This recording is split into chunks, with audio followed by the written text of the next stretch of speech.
Oke guys, selamat datang di part 2. Kemarin part 1 kita udah berhasil bongkar semua bagian kaki-kaki kecuali axle-nya, karena emang axle-nya nggak mau diperbaiki dan belum ada yang mau diganti. Jadi yang lain-lain udah dibongkar kecuali itu. Oh, sama itu. Long tire rodnya juga nggak diganti. Nah, sekarang di part 2 aku mau kasih tahu tutorial cara pasangnya, mulai dari upper control arm sampai ke lower control arm dan berurutan. Semoga tutorialnya bisa bermanfaat dan buat kalian yang mau coba di rumah bisa ngikutin tutorial ini. Nah, yang pertama kita mulai dari upper control arm. Ini upper control armnya udah direstorasi ya, jadi udah diganti ball jointnya, udah diganti juga bushingnya, kiri dan kanan udah diganti semua bushingnya. Nah, ini tinggal kita pasang aja. Terus setelah ini kita pasang shock absorbernya. Tapi ini cara pasang bushing sama upper control arm ya, maksudnya cara gantinya nggak kita tampilin hari ini ya, karena durasi nanti takut kepanjangan. Bakal kita tampilin di video berikutnya. Oke, ini upper control armnya udah di posisi siap untuk dipasang. Cara pasangnya sama ya dengan ngelepasnya. Kalau ngelepasnya ditarik, kalau pasangnya didorong sambil digoyang-goyangin, dicari posisi yang pas. Emang dia agak sempit, tapi itu bisa kok. Dicari posisi yang pas aja yang penting. Nanti sambil didorong bisa masuk ke posisi yang sesuai. Sekarang kita pasang dulu bautnya di atas. Oke, kita pasang dulu bautnya pakai kunci 14. Yang satu ada di sini, yang satu lagi ada di situ. Udah kita kasih tahu di video bongkar ya.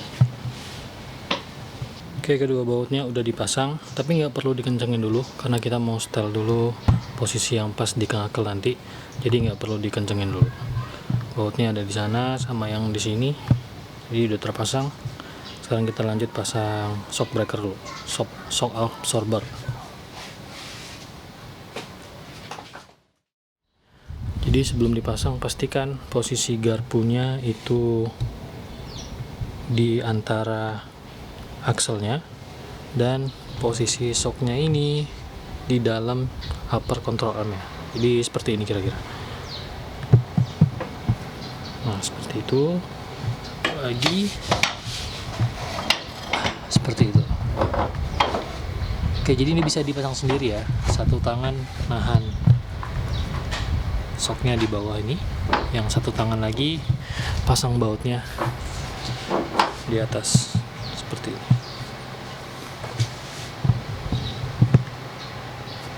Nah, nggak usah kenceng dulu, yang penting kepasang dulu. Nanti kalau udah terpasang tinggal kita kencengin.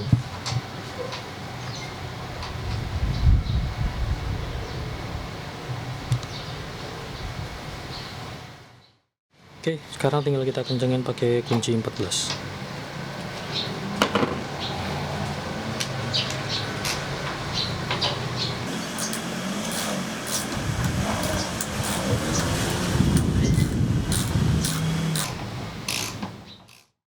Oke, udah kita pasang, tapi sama seperti tadi nggak perlu dikencengin dulu. Nanti aja kita ngencenginnya di akhir-akhir aja kalau udah terpasang semua.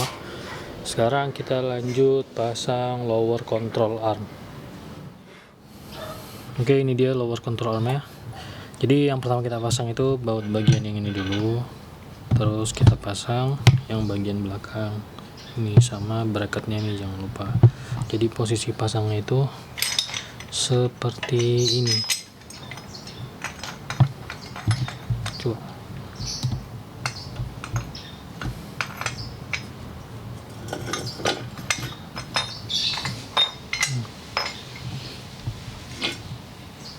Seperti ini. Jadi ada 3 baut. Nah, kalau di mobil aku ya baut panjangnya sebelah sini, yang agak sedang sebelah sini, yang paling pendek sebelah sana. Tapi nggak tahu ya kalau ini udah pernah dibongkar orang terus bautnya diganti. Tapi dari awal bongkar ya seperti ini posisinya. Oke, kita pasang dulu. Oke, supaya nggak mengganggu pekerjaan, ini kita ganjel tadi pakai aki karena dongkraknya dipakai. Nah, ini digantungnya aja pakai tali rafia bisa, pakai tali kawat bisa, terserah. digantunginnya diikat ke shock absorber, jadi nggak mengganggu kita kerja, dia tergantung kayak gitu. Oke.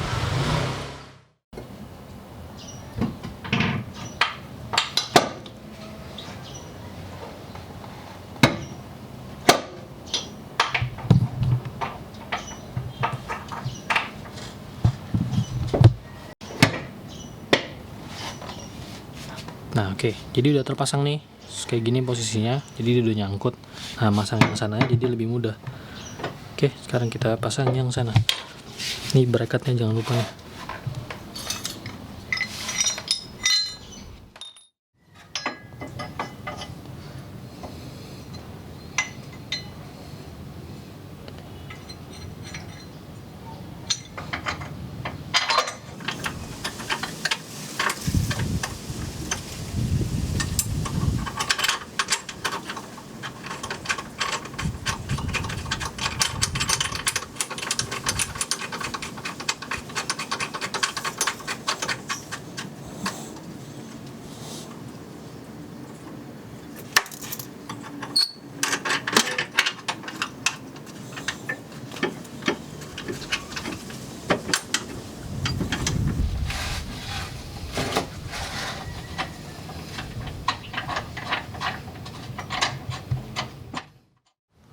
Oke, seperti yang kalian lihat tadi, pas lagi pasang power control-nya jatuh. Jadi sebaiknya ditahan dulu ya, diganjel pakai dongkrak. Terus pastikan sambil pasang posisi garpunya itu udah di posisi ini. Jadi tinggal pasang aja nanti. Kalau salah pasang repot, nanti kita bisa bongkar lagi. Oke, sekarang tinggal dipasin aja bautnya. Terus kita lanjut pasang baut ini. Setelah ini kita pasang ini karet boot long tie rodnya.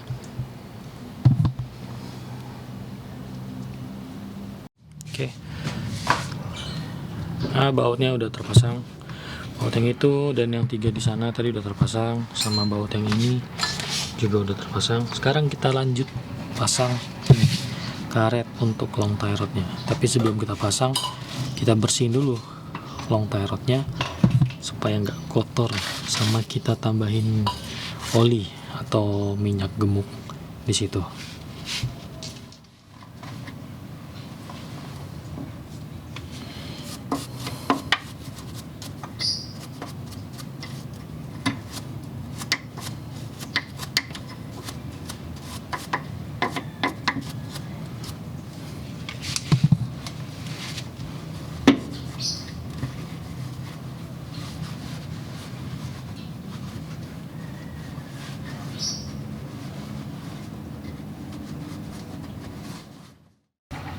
Oke, udah dibersihin.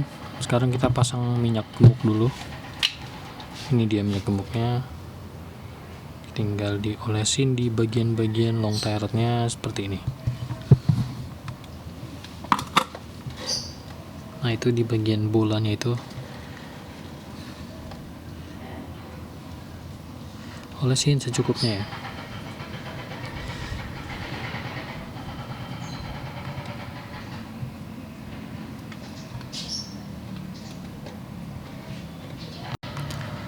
Jangan lupa pakai sarung tangan supaya nggak kena tangan. Oke, ini dia karet bootnya yang dipasang, yang bagian dalam yang ini yang bagian luar. Oke, jadi sebelum dipasang kita pasang dulu kabel tisnya. Nah, seperti itu. Jadi nanti di dalam kita nggak ribet masang kabelnya. Nah, sekarang kita masukin ke dalam sana. Oke, sebelum dipasang ini murnya dilepas dulu karena ini lubang belakangnya itu sempit, nanti nggak muat. Kita masukin, jadi kita lepas dulu dan udah kita tandain pakai masking tape kemarin, jadi nanti pas pasang udah tahu di mana batasannya.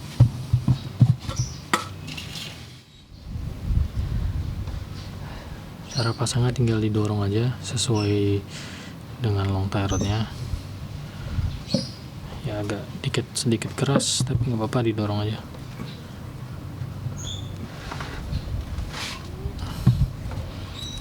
Terus terus.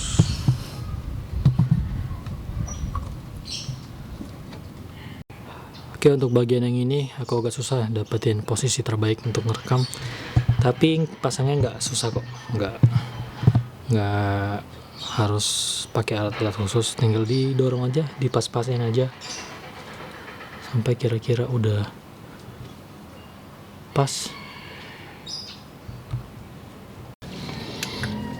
Oke, jadi ini posisi terbaik yang bisa kita rekam. Nggak kelihatan ya, tapi yang jelas di dalam situ tuh ada mur bulat yang bisa dimasukin karetnya. Nah, itu bagian yang penting yang harus kita masukin ke situ. Nah, jadi kalau udah masuk, ya itulah yang bagian pasnya gitu. Jadi kalau misalkan masih bisa ditarik, berarti belum masuk. Kalau udah masuk dan nyangkut pas, nah berarti itu udah benar. Dah, kalau udah selesai masuk dan pas seperti itu, tinggal kita kencengin kabel tisnya, terus kita potong sisa kabelnya. Jangan lupa pasang bautnya yang tadi. Oke, udah selesai kita pasang karetnya. Sekarang kita pasang tie rodnya. Jadi tie rodnya udah beli yang baru. Oke, pasangnya ke situ. Udah ada batasan murnya tadi karena udah kita tandain. Karena tinggal kita pasin aja.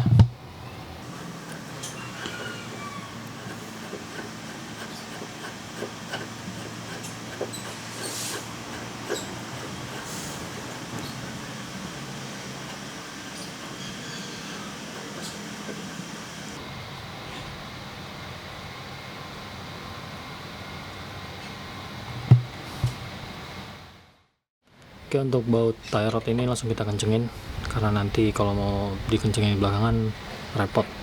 Ini langsung kita kencengin pakai kunci 22 dan kunci 19. Oh, 19. Kunci 22. Nah, pas kencengin posisi tie rodnya harus tetap lurus ya, jadi nggak miring. Jadi kita harus agak sulit sih ini, kita harus ngimbangin pas ngencenginnya. Posisi tie rodnya jangan belok-belok, tapi yang kita kencengin baut yang di long tie rodnya yang di belakang.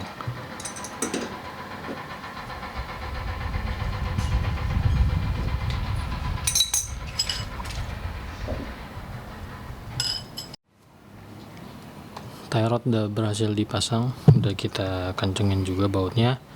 Sekarang kita pasang knuckle-nya. Knuckle-nya ada di sini, atas, dan ini yang bakal kita pasang. Oke, kita ambil dulu knuckle-nya. Oke, yang pertama harus kita pasang adalah lubang axle ini ke lubang bearingnya si knuckle. Sambil diangkat dikit, sambil didorong. Nah, kita pasin. Oke, ini bal join bawahnya udah masuk, sama akselnya juga udah masuk.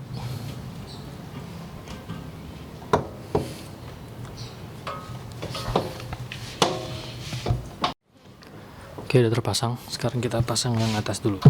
Tadi upper control armnya nggak kita kencengin bautnya, nah supaya bisa di setel dulu kayak gini.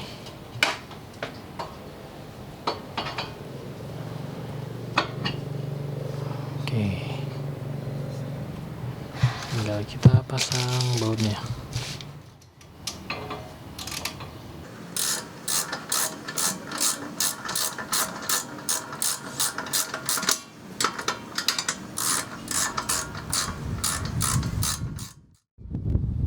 Oke, bautnya udah terpasang dan langsung dikencengin ya, karena kita mau pasang pinnya. Jadi waktu beli ball join ini, dia dapat satu set semua, ball joinnya, bautnya, sama pinnya. Nah, ini pinnya kita pasang. Nah, jadi di bautnya itu ada lubang. Nah, lubang itu untuk masukin pinnya. Setelah udah terpasang pinnya, terus kita bengkokin seperti itu dan seperti itu. Nah, ini tujuannya untuk safety supaya nggak lepas di jalan. Oke, sekarang kita lanjut pasang baut ball join yang bawah dan langsung kita kencengin juga, terus kita pasang pinnya.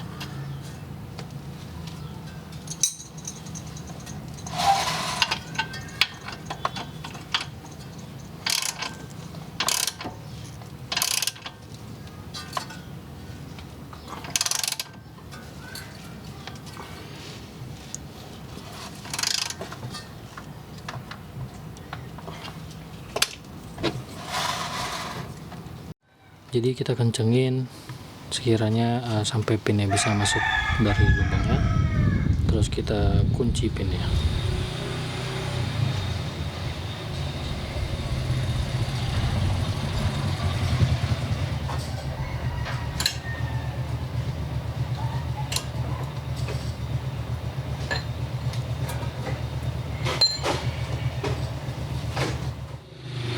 Oke, pinnya udah terkunci. Sekarang kita lanjut pasang tie rod. Nah, cara pasang tie rodnya gampang, tinggal dipasin posisinya seperti itu. Terus kita tinggal pasang bautnya, kencengin, terus pasang pinnya.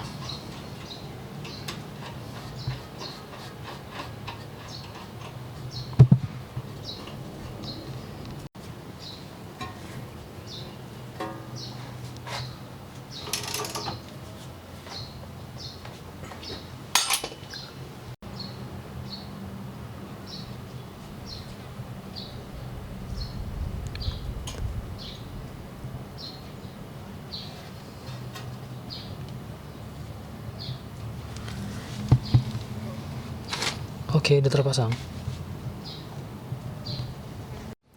Oke guys, kita udah pasang tie rod, udah pasang ball joint atas, udah pasang ball joint bawah, suspensi dan upper control arm. Sekarang sisanya tinggal pasang rem sama pasang velgnya. Oke, sekarang kita pasang dulu disc brake, bearing cakram ya.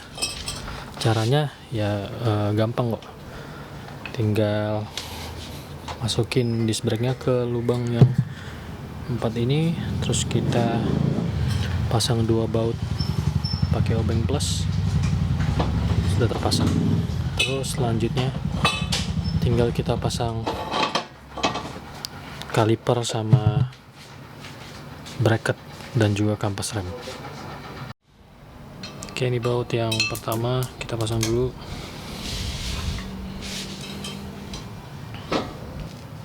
Pasangnya di lubang yang ini ya, yang Anda lakukan, jadi bukan di lubang yang ini, beda dia. Jadi yang ini ada 2 aja lubang.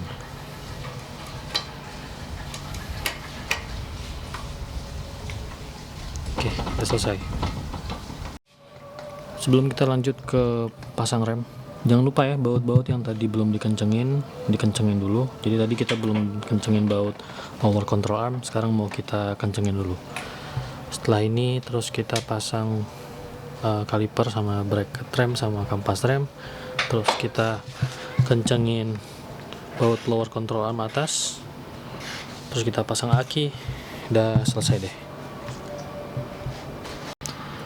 Oke, sekarang tinggal kita pasang kaliper sama bracket. Kita pasang dulu bracketnya, setelah itu kita pasang kampas remnya, baru kita pasang kalipernya. Ini bracketnya, ada 2 baut di belakang bracket. Nah, ini harus dipasin lubangnya sama lubang yang di knuckle. Pasang bracket ini nggak susah ya, gampang kok.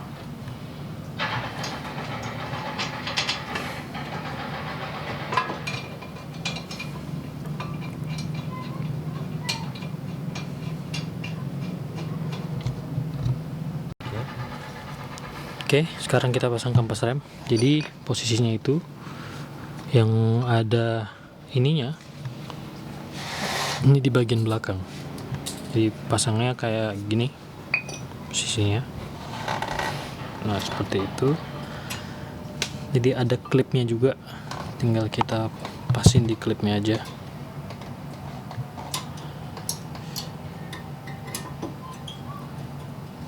Nah, bisa.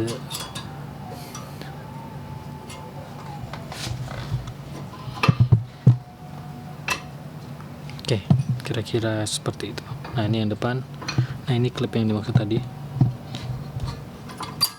Nah, ini dia klipnya. Jadi kita tekan gitu, terus kita pasang yang atas. Oke, nah, terpasang.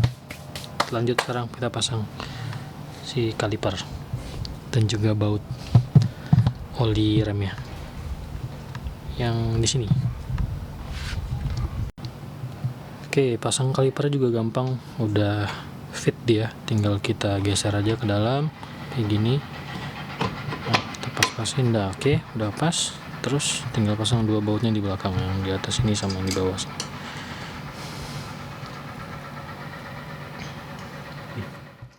Oke, kaliper udah terpasang. Sekarang tinggal kita kencengin baut bracketnya sama baut kalipernya. Baut bracket pakai kunci 17, baut ini pakai 12. Setelah itu kita pasang selang minyak rem. Oke, semua sudah terpasang, sisa pasang velg aja sama baut roda atau baut axle ini.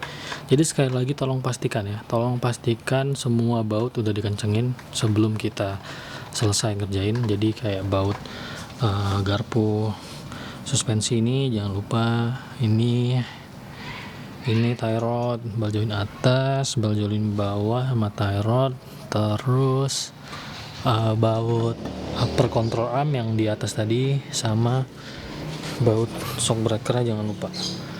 Terus juga baut lower control arm yang di bawah sana. Ada 4 baut. Karena sebenarnya masang baut itu pakai kunci torsi ya sebaiknya. Jadi ada beban yang di khususkan. Biasanya itu ada di manual booknya berapa bebannya untuk shock breaker dan lain-lain. Karena setiap baut ini pasti ngerasain getaran dari mobil, ya getaran mesin, getaran selama di jalan, itu bisa menyebabkan baut juga rusak gitu, bisa kendor. Maka dari itu kalau kalian punya spidol cat yang gitu bisa ditandain nih di sini. Nanti akan aku kasih lihat deh video nandainnya. Kalau yang di sini sih biasanya jarang ya ditandain. Biasanya tuh yang ditandain yang di shock ini, karena ini yang paling sering kena guncangan kan. Jadi ditandain aja pakai spidol garis gini warna hijau. Kalau misalkan udah nggak sejajar berarti udah kendor gitu. Nah bisa kita kencengin lagi. Nah jadi sekarang saat ini aku nggak punya kunci torsi, jadi tumpuannya itu ya tenaga kita sekuat tenaga aja gitu. Mudah-mudahan aman. Yang penting dan sering-sering dicek juga kalau bautnya ini kendor apa enggak.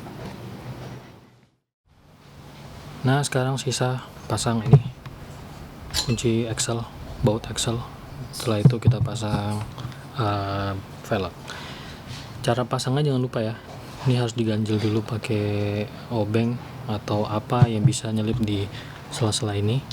Posisinya di sini sebentar ya.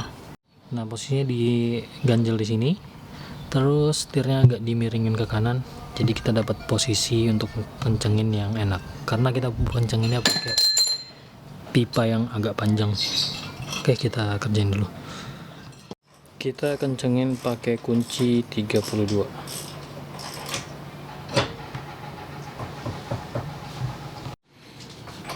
Oke, aku nggak punya kunci torsi yang ukuran kecil karena beban-beban yang di shock breaker dan lain-lainnya ini pakai beban yang kecil-kecil aja. Tapi aku punya yang besar. Nah jadi axle nut ini kita pakai kunci torsi, bebannya 130 foot pound. Oke, kita kencengin. Oke, jadi bebannya udah tepat di 130 foot pound.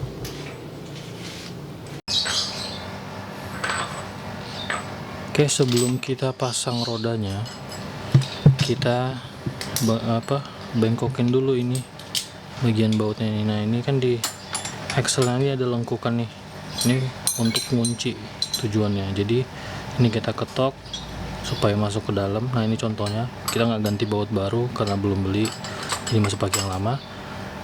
Nah ini nanti kita ketok supaya masuk ke dalam, jadi untuk safety tujuannya. Nah jadi kita ngetoknya pakai ini, alat ini kayak gini, terus diposisiin seperti ini, terus kita ketok dari atas, terus hasilnya nanti seperti ini. Nah itu dia hasilnya, jadi kira-kira seperti itu ya. Nggak susah kok, pakai alat yang tadi dan diketok terus hasilnya bisa seperti ini. Oke, sekarang tinggal kita pasang velg. Jangan lupa polanya itu menyilang, jadi dari yang bawah situ, terus seberangnya supaya kita dapat senternya, dapat tengahnya. Terus kita nggak perlu kencengin pada saat bannya masih di dongkrak, kita turunin dulu mobilnya baru kita kencengin. Nah yang terakhir, sekali lagi jangan lupa baut-bautnya dikencengin semua. Jadi aku udah ngencengin semua baut ini dan juga baut yang di sana kiri kanan udah dikencengin. Nah sekarang kita tandain pakai spidol ini, pen marker. Jadi kalau misalkan dia kendor, kita tahu posisinya berubah, jadi kita bisa kencengin lagi. Oke, kita tandain dulu pakai pen marker. Oke, kira-kira seperti ini. Dan sebelah sana juga ada ditandain seperti ini. Nah buat kalian yang bongkarnya nanti kiri dan kanan, nah kalau yang aku videoin dan tutorial ini kan sebelah kiri, perbedaannya itu nggak begitu jauh ya, mungkin di posisi untuk buka upper control ame aja. Kalau yang di sebelah kiri yang aku buka ini, bagian baut yang sana itu tertutup atau terhalangi oleh aki. Nah kalau yang bagian sini memang nih posisinya lebih sempit kalau kita buka upper control arm, bautnya di situ. Tapi masih bisa sih ini tanpa harus buka apa, nggak ada yang menghalangi sih, masih bisa pakai lecet, masih bisa pakai kunci sok, masih bisa. Itu dia bautnya di situ, kelihatan nggak sih? Nah ini dia bautnya ya, nah itu bautnya di situ. Nah kalau yang di bagian ini bisa kita buka di baut yang ini sama yang ini, tapi nanti nggak perlu dibuka semua, tapi sebaiknya dibuka semua juga nggak apa-apa. Nah kalau nggak mau buka semua juga bisa, ini nanti dibuka, ini dibuka, kita bisa sedikit diangkat, masih kita space untuk membuka baut upper control ame di sini, karena bautnya tuh di bawah situ. Ini aja nggak kelihatan, jadi memang harus dibuka kalau kalian bongkar yang sebelah kanan. Oke, jadi untuk keseluruhan sudah selesai semua, udah bisa dipasang dan mobilnya udah bisa jalan. Nanti pada saat kalian test drive itu benar-benar dengerin ya bagian kaki-kaki. Kalau ada bunyi-bunyi benturan besi, sebenarnya itu wajar karena bisa dibilang penyesuaian lah, karena barang baru masuk, yang ball joint dan lain-lain juga baru ngepres dengan beban mobil. Jadi pasti ada bunyi benturan-benturan besi kalau lagi belok kiri, belok kanan, itu pasti ada. Tapi kalau misalkan bunyinya terus menerus, nggak hilang-hilang, atau misalkan dalam kondisi tertentu dia bunyi, misalkan hanya lagi belok kanan dia bunyi, atau lagi belok kiri dia bunyi, atau tiba-tiba ngerem mendadak dia bunyi terus, dicoba diulang di tes juga masih bunyi, berarti itu mungkin ada baut yang kendor dan akan harus cek lagi seperti itu. Jadi harus hati-hati dan harus yakin. Nah mobil aku ini udah dites dan gak ada bunyi kaki-kaki yang parah. Udah dites, udah dipakai lewat polisi tidur, udah lewat jalan yang berlubang. Jadi bagian-bagian depan udah dites belok kiri, di U-turn dan dimana-mana itu nggak ada suara, jadi alhamdulillah aman. Nah masalah utama kita juga udah terpecahkan, yaitu ban yang sebelah kanan supir itu keluar kan, yang seperti aku bilang di video part 1. Jadi sekarang itu posisinya udah rata sama fender. Nah ini yang sebelah kiri, ini yang sebelah kanan bagian supir udah rata dengan fender, dan juga yang sebelah kiri juga sama seperti yang sebelah kanan, rata dengan fender seperti itu. Nah mungkin ada yang ngelihat, oh ini mungkin agak miring-miring sedikit bannya, nggak sama kiri dan kanan. Ya benar, itu karena kita belum spuring. Jadi saran aku, kalian kalau udah selesai ganti kaki-kaki, mobil wajib di spuring supaya akurat, spuring dan balancing, supaya setir juga nggak lari, seperti itu. Nah untuk beberapa masalah udah terpecahkan, yang sebenarnya masalah di mobil ini banyak gitu. Jadi karena mobil ini mobil second dan mungkin pemilik sebelumnya nggak merawat dengan baik, jadi banyak masalah di mobil ini. Dan nanti itu akan aku ceritain di konten selanjutnya, berapa modal yang udah dihabisin untuk ngebangun mobil. Ya bisa dibilang ini restorasi yang aku mulai dari kaki-kaki, dan pasti akan lanjut ke yang lain-lainnya karena memang berencana seperti itu. Dan juga akan dikontenin tutorial buat teman-teman di rumah yang mau ngerjain mobil sendiri, jadi bisa menjadi motivasi untuk ngerjain mobil sendiri. Dan juga budget-budgetnya pasti aku juga pribadi mau yang low budget. Nah makanya masih cari spare part yang bekas yang masih bisa dipakai kita beli juga gitu. Nah, untuk part-part bekas juga pasti ada resikonya, dan itu juga akan kita ceritain nanti di video selanjutnya. Karena apa yang kalian lihat di video ini mungkin terlihat mudah ya, terlihat mudah dipasang, dilepas dan lain-lain, ya itu karena kita udah beberapa kali nyoba bongkar pasang gitu, makanya terlihat mudah. Dan juga banyak part yang ternyata bukan originalnya mobil Honda Civic Vario ini, jadi banyak part yang perlu diganti, dan itu bakal kita ceritain nanti di video selanjutnya ataupun video yang lainnya nanti. Oke, sekian video kali ini, part 2 udah selesai. Video selanjutnya pasti akan ada tutorial lagi. Semoga bermanfaat untuk kalian yang mau ngerjain di rumah, dan tentunya yang lagi restorasi mobil, semoga bisa berhasil. Semoga kita sama-sama bisa belajar dari manapun. Oke, sampai jumpa di video selanjutnya. Jangan lupa untuk di like dan subscribe. Terima kasih.